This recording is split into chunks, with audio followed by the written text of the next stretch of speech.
Operant conditioning is the process through which organisms can learn to engage in or refrain from making certain responses.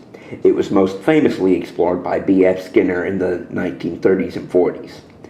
Operant conditioning is a relatively simple process, but its usage can be applied to complex behaviors as well.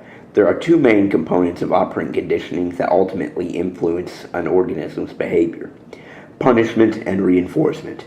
Punishment involves providing a response designed to decrease behavior, while reinforcement involves providing a response designed to increase behavior. Regarding reinforcement, the probability of behavior can be increased by removing a stimulus, known as negative reinforcement, or adding a stimulus, which is positive reinforcement. Positive reinforcement is often regarded as an interesting topic within psychology because it involves the possibility of manipulating behavior. In fact, there have been numerous studies on both animal and human subjects. Back in May 2014, an experiment on large boa snakes was conducted to see if they could be trained to press a lever in order to receive a food reward. Results showed that a large snake could indeed be trained to use its snout in order to access food. The results are paramount in the fact that the snakes are mammals with cognitive processes similar to humans. Thus, the principles of these findings can be utilized and applied to human subjects.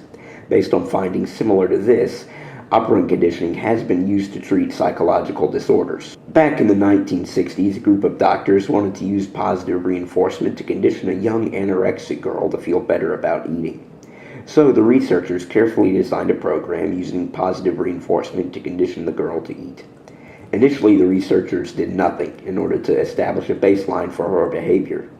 Then, the clinic's attendants were told to initiate a period of non-reinforced behavior by ignoring any of the subject's complaints about eating.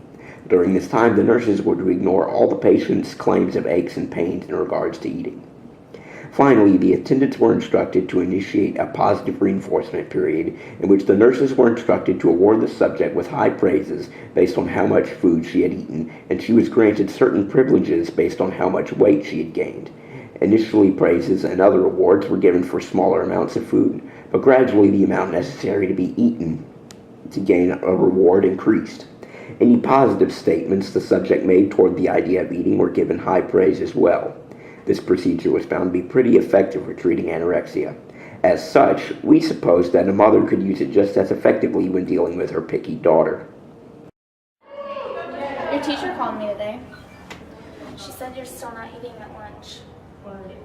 You need to eat. It's not healthy. Whatever you say, Mom. Hey, honey. How was your day? That was good. I made you a sandwich. Oh, thanks, Mom. You're the best. Yeah.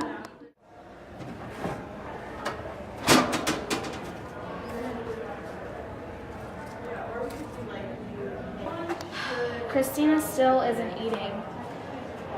I guess forcing her to eat won't do anything.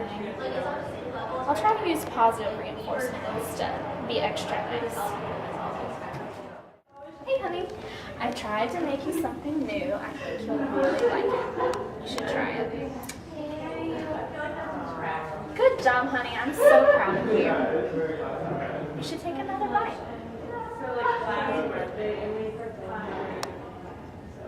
Golly gee willikers, Mom. This is the best bread I've ever had. Oh, honey, that's swell.